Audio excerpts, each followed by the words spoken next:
Outro olhar. A apresentação Kleber Benvenu. Olá, bom dia! Bom dia, família Bandeirantes. Bom dia para você que nos escuta na intimidade do rádio ou também que nos acompanha aqui pela internet. Empresa tem que dar lucro? Tem, claro que tem. E aqui fala também, além de jornalista, um empresário que visa sim o lucro. Talvez seja esse, inclusive tenho falado sobre isso nos meus espaços da Band, seja esse o principal papel social de uma empresa. Mas uma empresa não é só isso. Ela também precisa ter responsabilidade ambiental, social e de governança. Muitos empreendedores já cuidam disso sob o guarda-chuva de um termo em inglês que se chama ESG, Ambiental, Social e Governança, da sigla em inglês, né? No Brasil, 46% dos empreendedores e colaboradores de grandes companhias afirmam já ter programas desse tipo. 92% desses empreendedores acreditam que o conceito vai impactar diretamente as estratégias futuras dos negócios. Definitivamente, meio ambiente, social e governança deixaram de ser elementos acessórios para uma empresa sólida e agora precisam estar integrados, de fato, no centro do negócio. Esse é o nosso outro olhar de hoje, o olhar para essa visão moderna da iniciativa privada. É muito além daquele conceito inicial que já era importante de sustentabilidade, mas que acabou agora elevando muito a régua de exigência. Um desafio e tanto até para as organizações bem estruturadas. E você, empreendedor, que é grande parte aqui do nosso público, sabe e está fazendo isso, sabe o que é isso, e está preparado para aplicar esse conceito do ESG e como isso impacta, prezado ouvinte, na sua vida como consumidor de uma marca. Então, esse é o nosso outro olhar de hoje. Eu sou o jornalista Kleber Benvenu e nos próximos 30 minutos eu converso com o CEO da Arvut, Caio Soares. A Arvut é uma empresa que desenvolve soluções estratégicas na área ambiental, promovendo o desenvolvimento econômico de forma equilibrada com a conservação. É justamente especializada em ESG. Atua desde 2017 no mercado, atendendo clientes da iniciativa privada e do setor público, com foco no impacto positivo. Ao longo da trajetória de seus profissionais, apoiou projetos de grandes marcas como a CMPC Celulose Rio Grandense, Queiroz Galvão, Braskem, dentre outras. E o Caio, que lidera a Arvut, né, Caio, atua na área de assessoria estratégica ambiental para empreendimentos, análise de impacto das atividades das indústrias, análise de risco e melhoria de processos para ganho ambiental. Há mais de 10 anos na área de consultoria ambiental, também é especialista em gestão de obras costeiras e oceânicas. É oceanólogo, mestre em oceanografia física, química e geológica. O nosso programa tem a parceria das clínicas Volk, especializada em transplante capilar. Já estou virando cliente lá, estou precisando. O implante capilar FUE, fio a fio, é uma das expertises da equipe técnica comandada pelo médico dermatologista Dr. Márcio Volkweis, CRM 28703, que realiza os mais modernos tratamentos capilares disponíveis no mundo, cirúrgicos ou não cirúrgicos. Cuidar da própria imagem é cuidar de si mesmo. Procure Clínicas Volk no site clinicasvolk.com.br, nas redes sociais ou pelo WhatsApp 51 99608 9739. 99608-9739. Tudo bem, Caio? Bom dia, em primeiro lugar. Obrigado por estar aqui conosco nesse sábado de manhã. Oi, Kleber. Bom dia. Primeiro, agradecer muito ao convite e deixar um abraço aqui para os nossos ouvintes, que a gente possa conversar sobre esse tema, que é um tema muito importante e que a gente sempre tem muito prazer em falar sobre esse tema, porque é um tema que, de fato, impacta diretamente no dia a dia dos empresários, dos empreendedores nacionais e internacionais, mas também no dia a dia do cidadão, da cidadã e da pessoa que tem ao seu lado o meio ambiente, todos esses aspectos. Então, eu queria deixar um agradecimento muito grande já de início para você. Legal. Caio nos ambienta, então, um pouco, nos ensina um pouco, né? Nos orienta da evolução aí, até do significado dessa sigla ESG, né? E do porquê as empresas precisam estar cada vez mais atentas a ela. Ô, Kleber, o que a gente veio observando, tá? Esse termo ESG, os termos estrangeiros, na verdade, ele trata de 3 pilares muito importantes. O pilar ambiental, o pilar social e o pilar da governança, do controle, da transparência, do combate à corrupção, da gestão da empresa propriamente dita. Obviamente, a gente sabe que este tema ambiental ele já ocorre e é discutido mundialmente desde 1970, pelas Nações Unidas em Estocolmo. Isso veio desenvolvendo. No Brasil, a gente tem um marco muito importante, que é a Política Nacional de Meio Ambiente, de 1981. A gente tem também um evento que é internacional, mas que o Brasil, de fato, foi protagonista, que é a Confederação das Nações Unidas para o Clima, Rio 92, que a partir dela se estabeleceu uma série de requisitos. Então, assim, é inevitável que a gente, ao falar de ESG hoje, a gente não desconecte de toda essa transição que vem lá do início da discussão e das primeiras preocupações com as questões das modificações climáticas, com as questões da qualidade ambiental, da importância de um bom ambiente para a vida do ser humano, da importância que as empresas deviam tomar nesse sentido. Então, a gente tem um salto muito importante que aconteceu em 92, com a Rio 92, onde teve a agenda de sustentabilidade. E aí a gente veio construindo na segunda metade da década de 90 e no início da década de 2000, mundialmente, o aspecto da sustentabilidade. Então, a gente teve no Brasil uma série de ações de sustentabilidade. A sustentabilidade entrou, de fato, no dia a dia do empresário, no dia a dia das empresas, e a sustentabilidade começou a ser tratada como um diferencial competitivo lá atrás. Então, se criaram alguns índices de sustentabilidade e tudo mais.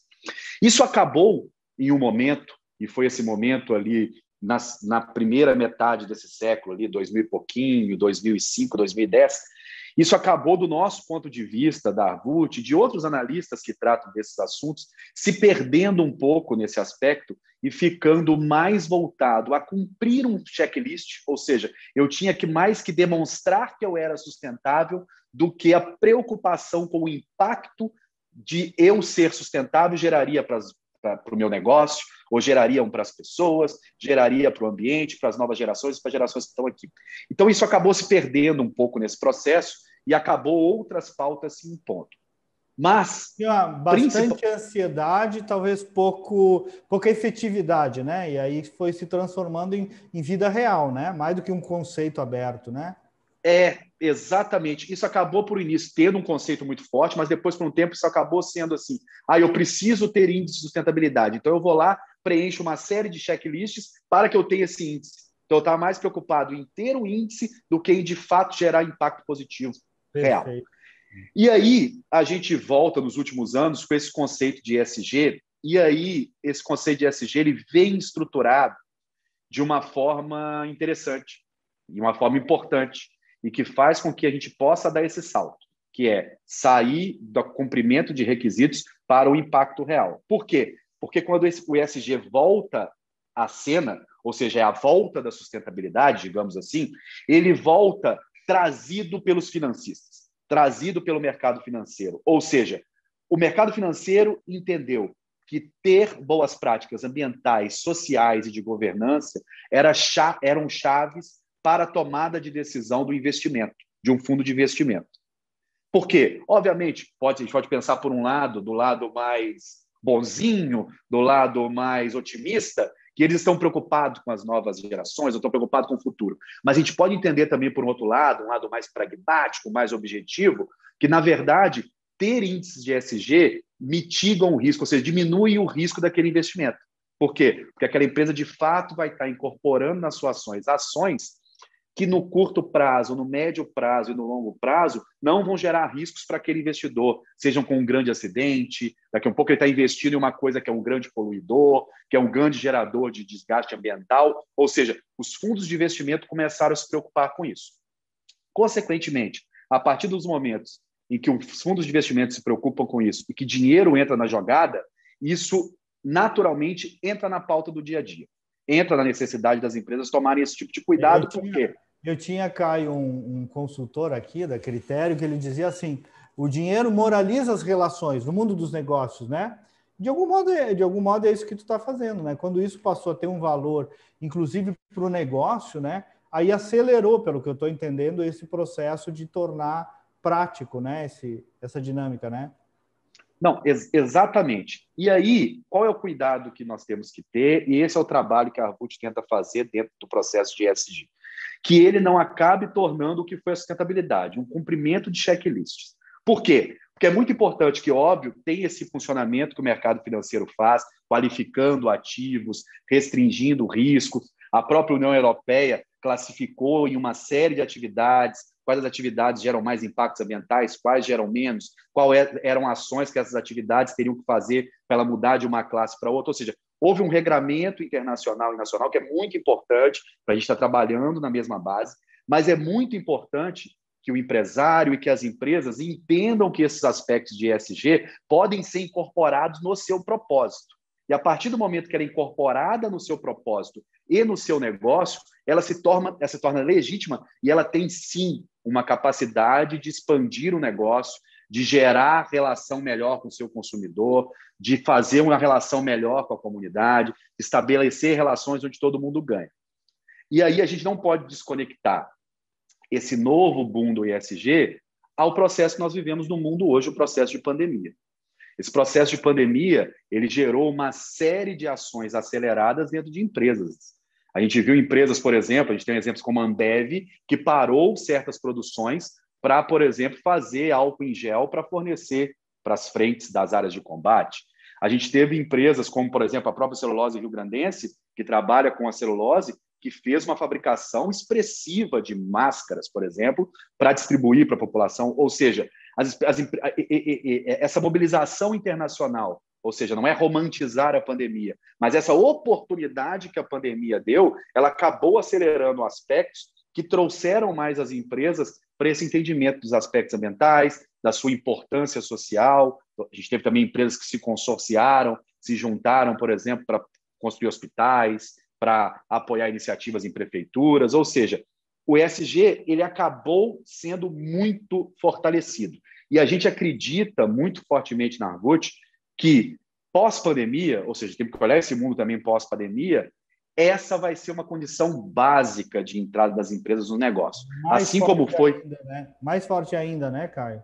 Exatamente. Assim como foi, por exemplo, há 20 anos, talvez, 25 anos, 30 anos, os aspectos de qualidade, né, as ISOs, todos os requisitos de qualidade, no início era um diferencial, ou seja, uma empresa tem o ISO, a outra não tem. Hoje já é basicamente condição básica, ou seja, eu preciso disso para estar discutindo no mercado. A gente acredita que a responsabilidade com os aspectos ambientais, o cuidado com os aspectos ambientais, o cuidado em como as operações interferem, potencializam ou degradam a questão ambiental, a responsabilidade com os direitos humanos, seja dos seus trabalhadores internos, quanto com as comunidades onde estão inseridas, a geração de valor compartilhado, as empresas colocarem isso no seu propósito e do seu DNA mais rápido, vão ter um diferencial competitivo e vão avançar. E é o que a gente já vê nas grandes corporações, é uma preocupação muito grande nesse sentido.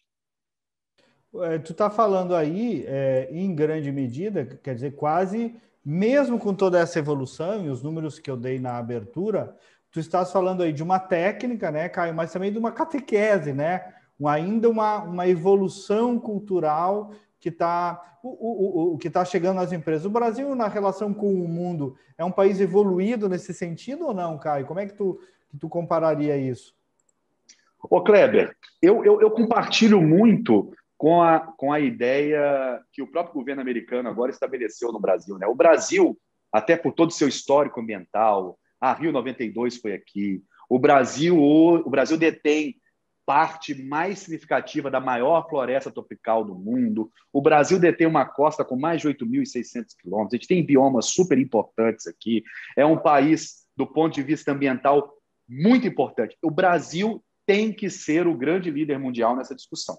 Então, a gente acredita muito que, obviamente, a gente não pode deixar de citar que a política atual, nacional, ela gerou um certo desgaste, uma certa imagem do ponto de vista internacional que o Brasil tem que reconstruir. Mas a gente já sabe que essa preocupação é de todos, inclusive até dos próprios políticos, né? Quando a gente vê o próprio Ministério da Agricultura trabalhando para demonstrar que, de fato, a nossa agricultura é uma agricultura que tem um cuidado com o meio ambiente, ela não é uma agricultura que é feita a qualquer custo. Quando a gente vê, por exemplo, empresas como a Natura, que trabalham na Amazônia há tanto tempo, demonstrando que esse trabalho que ela faz lá é importante, é calcado em sustentabilidade, gera emprego e renda para a população local, preserva a floresta. Então, ou seja, eu acredito que o Brasil ele é vanguarda e deverá continuar sendo vanguarda nessa discussão.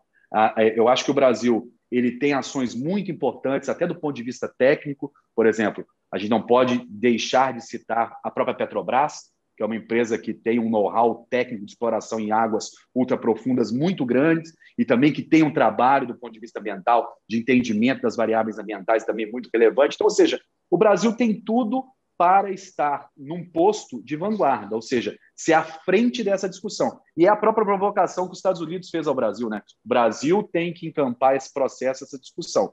Então, o que eu acredito? A gente está com a imagem um pouco dissoante do nosso dia a dia e um pouco dissoante até do próprio histórico brasileiro na questão ambiental, mas que eu acho que muito rapidamente o próprio governo, as próprias iniciativas dos empresários brasileiros estão recolocando o Brasil nessa condição de protagonismo, que eu acho que é o lugar que o Brasil tem que estar. E que bons exemplos aí, Caio, tu citarias de ESG na atualidade, seja no Brasil e no mundo, para tangibilizar um pouco agora para o nosso ouvinte, alguns exemplos práticos aí para a gente enxergar esse trabalho. Então, Kleber, a gente tem vários exemplos, né? Para mim, o exemplo mais palpável que vem trabalhando com os conceitos de ESG, tentando trabalhar na prática isso, porque assim, ESG, aí nesse sentido, ele fica muito próximo da sustentabilidade, né? Ele é um aspecto que ele está intimamente conectado e ele necessita fortemente da inovação. Ou seja, eu tenho que pensar alternativas, eu tenho que estar inovando, eu tenho que estar construindo. E aí, a gente não pode negar no Brasil, por exemplo, o exemplo da própria Natura, né? A geração de valor compartilhado que ela faz, esses aspectos sociais com as comunidades lá da Amazônia, são mais de 40 comunidades. A gente não pode deixar de citar, por exemplo, ações que grandes grupos empresariais vêm fazendo, com o que é o chamado de net zero, né? Que é o processo de mapear as emissões de carbono e criar ações para que eu reduza a emissão de carbono e para que eu zere a emissão de carbono num intervalo de tempo X. E aí a gente tem destaques na Ambev, por exemplo, que já vem fazendo isso de uma forma muito acelerada dentro dos seus processos, buscando solução. A gente tem a própria JBS, mas também, Kleber, o que eu acho que é muito importante, que ocorre hoje no empresariado uma modificação muito grande desse conceito. A Arvut também trabalha, além dos aspectos de ESG e todos esses aspectos de planejamento, a gente trabalha também com estudos ambientais para implantação de obras. Ou seja, no Brasil, o estudo ambiental para a implantação de uma obra, ele é regrado, ou seja, ele é uma obrigação legal. A partir do tipo de obra, do possível grau, digamos assim, poluidor, que é chamado, ou seja, do possível impacto que aquela obra gera, ela tem que fazer um estudo. Então, isso é uma obrigação legal.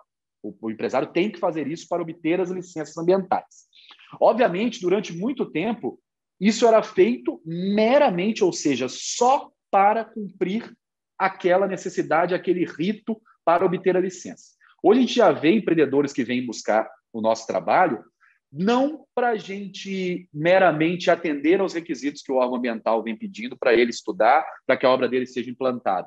Não, ele vem nos buscar para a gente ajudar ele a planejar a obra de tal forma que ele, depois que a obra estiver pronta, ele tenha todos os seus impactos negativos minimizados ou basicamente zerados, além do que, às vezes, o órgão ambiental pede, e que todos os seus impactos positivos sejam maximizados. Ou seja, a gente já recebe hoje demandas de clientes nossos, e aí, obviamente, a gente tem alguns aspectos também que aí são do ponto de vista de confidencialidade, porque, como a gente entra muito no início do estudo, às vezes são estudos que estão sendo feitos para obras que vão acontecer daqui a 1 ano e meio, daqui 2 anos.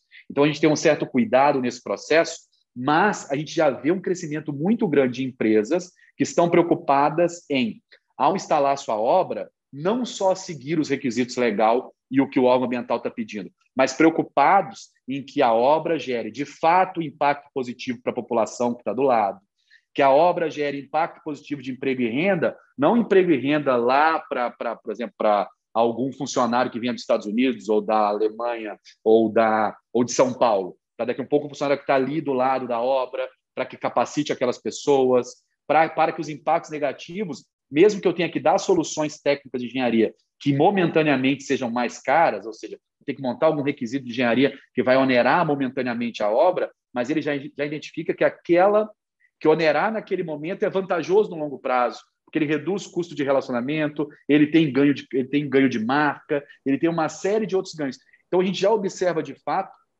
uma preocupação maior desses empreendedores que estão mais na ponta de lança, que estão mais à frente do processo, e que normalmente são grandes empreendedores, mas às vezes pequenos também, são grandes no sentido da visão, né? São grandes no sentido de estar olhando o que vai acontecer ali na frente, né?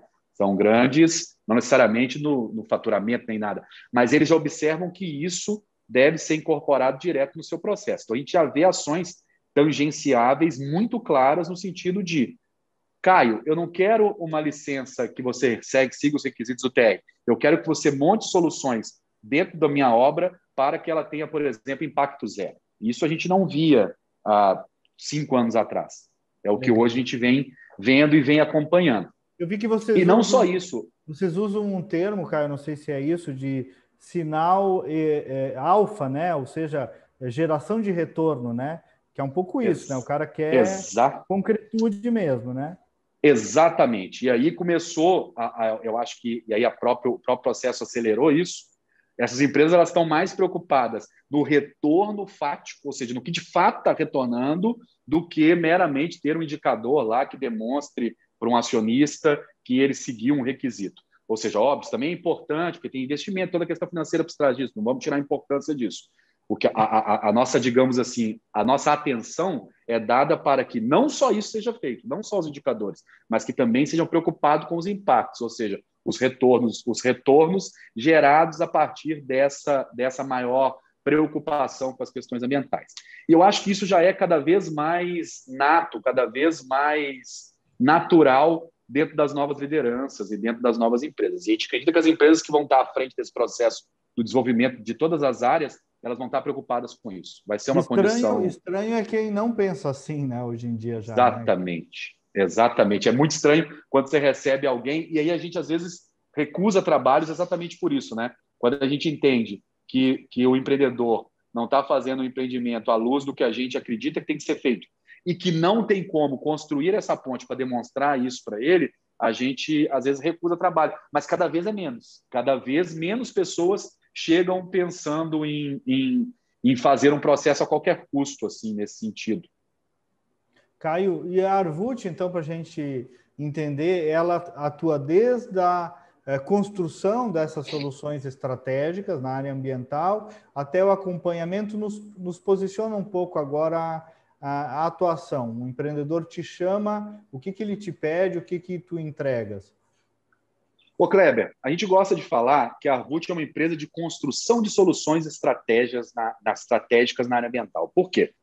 Porque normalmente o que a gente trabalha, a área de consultoria ambiental, normalmente ela é muito regrada por esses termos de referência que o órgão ambiental manda, que é muito importante, a execução dos estudos, a boa técnica do estudo. Então, a gente prima, a Arvut tem uma equipe multidisciplinar com engenheiros, biólogos, sociólogos, antropólogos, geógrafos, oceanólogos, com mais de 40 pessoas. Então, óbvio, a gente tem uma preocupação muito grande do ponto de vista técnico, do ponto de vista de dar a melhor solução técnica para o estudo, mas a gente gosta de falar que a gente é uma empresa de soluções estratégicas, porque a gente gosta de, quando recebe do cliente um desafio, ou seja, entender o projeto dele, licenciar o projeto dele, ou seja, construir junto ao órgão ambiental uma licença, que aquele projeto dele seja licenciável e que ele possa ser implantado, a gente gosta de entrar antes para discutir com ele soluções previamente ao processo, inclusive da submissão ao órgão ambiental do pedido de licença. Então, a gente vai desde a parte do entendimento e do planejamento, a partir da engenharia que ele está querendo fazer, de qual empreendimento que ele quer fazer, quais seriam as melhores soluções, daqui a um pouco alguns ajustes técnicos, para que, do ponto de vista ambiental, aquele empreendimento seja potencializado, né? Então, a gente trabalha toda a parte de planejamento junto com ele, da construção, olhando o aspecto ambiental da ideia que ele quer. Depois, a gente trabalha com o processo de elaboração dos estudos ambientais, submissão dos estudos ao órgão ambiental, acompanhamento desses estudos iniciais, que são os estudos que dão a viabilidade ambiental. Depois da viabilidade obtida junto à licença, a gente também faz o trabalho todo do acompanhamento da obra, porque, ou seja, sempre nessa viabilidade é dado uma série de requisitos que o empreendedor vai ter que seguir. Então, a gente também ajuda a construir esses programas, para que esses programas tenham um impacto real, para que esses programas monitorem de forma adequada. E a gente também, então, faz o acompanhamento da obra, fazendo as fiscalizações, verificando o cumprimento dos requisitos. E depois a gente faz, durante a operação desse cliente, o auxílio na gestão da operação. Ou seja, como é que a gente vai gerando ganho ambiental, como é que eu vou seguindo os requisitos solicitados pelo órgão ambiental, como é que eu vou melhorando os meus processos para que eu tenha ganhos ambientais claros. Então, a Arvut, ela passa desde a fase de planejamento, passando pela parte de estudos de viabilidade, passando pela definição e execução dos programas e acompanhamento da obra de implantação, até na avaliação da operação, busca de melhoria contínua, ganhos ambientais e cumprimento dos requisitos. Então, a gente trabalha buscando solução estratégica em todo esse processo de vida de um projeto ou de um empreendimento. Muito bom, muito claro, muito atual, né? Há tempo que é atual, mas agora é atualíssimo, né, Caio? E como tu disseste, com a pandemia, tanto mais essa pauta aí que a Arvut trata vai estar na crista da onda da necessidade, né? Necessidade de subsistência e até uma necessidade de valor mesmo das empresas, né? Querido, eu queria te agradecer, deixar aí um espaço para a tua mensagem final aí, de 1 minutinho, a gente está se aproximando do final. Entender um pouco aí a tua perspectiva de país, tu falou um pouquinho por isso, senti um fundo de otimismo aí. Te agradecer aí por estar conosco e ouvir aí a tua mensagem final, Caio. Kleber, de novo, reforçar o agradecimento que eu fiz no início, agradecer a você, aos ouvintes que estão nos escutando até agora, falar que a gente é um prazer falar disso. Por quê? Porque isso é algo que está na vida do dia a dia, ou seja, a preocupação com o meio ambiente, a preocupação com os aspectos sociais e a governança nos empreendimentos e nas empresas também influencia, de fato, o dia a dia das pessoas. A gente começa a observar que as pessoas cada vez mais têm mais cuidado com o que elas estão consumindo, elas estão preocupadas, por exemplo, quando vão comprar uma roupa, o impacto que aquela roupa gerou, elas estão preocupadas quando vão consumir um alimento, como é que aquele alimento foi cultivado, como é que chegou nela. Ou seja, a própria pandemia também gerou isso nas pessoas, algumas pessoas mudaram, foram morar mais próximas do campo. Então, ou seja, e esse otimismo que a gente tem, ele é um... Eu sou um otimista nato, mas, obviamente, é um otimismo calcado em muito trabalho. Não é o otimismo da fé, é o otimismo do trabalho. Ou seja, para ter essa visão otimista, eu trabalho todo dia para tentar melhorar um pouco o meu ambiente, do meu entorno, da minha empresa, a partir do momento da minha liderança aqui na minha empresa, tentar fazer com que eu tenha um ambiente de trabalho melhor aqui, tentar melhorar um pouco também o ambiente com os meus clientes, ou seja, fazer com que meus clientes também tenham um trabalho melhor, ou seja, esse otimismo que eu tenho, tanto no nosso país, quanto no mundo, quanto na sociedade, ele vem calcado muito nessa questão muito forte do trabalho. Então, a mensagem que eu quero deixar é o seguinte: obviamente, não vamos nos tampar, não vamos deixar de ver todos os problemas que a gente tem, que são sérios, que são graves, mas vamos trabalhar. Trabalhar muito, trabalhar com otimismo, olhando sempre para frente. Porque a gente tem muitos ativos, a gente tem muita capacidade e a gente tem muito potencial para conseguir realizar esta imagem otimista que a gente está gerando a partir daqui. Que bom. Caio Soares, CEO da Arvut, que bom ver essa tua vibração concreta, né? A vibração da esperança concreta. Muito obrigado por estar aqui conosco. O nosso programa teve a parceria das Clínicas Vogue, especializada em transplante capilar, equipe comandada pelo médico dermatologista Dr. Márcio Vogue Weiss, CRM 28703. A produção é do futuro jornalista João Vargas, sob a coordenação da Critério Resultado em Opinião Pública. Nós voltamos no próximo sábado. Bom dia, bom final de semana e até lá.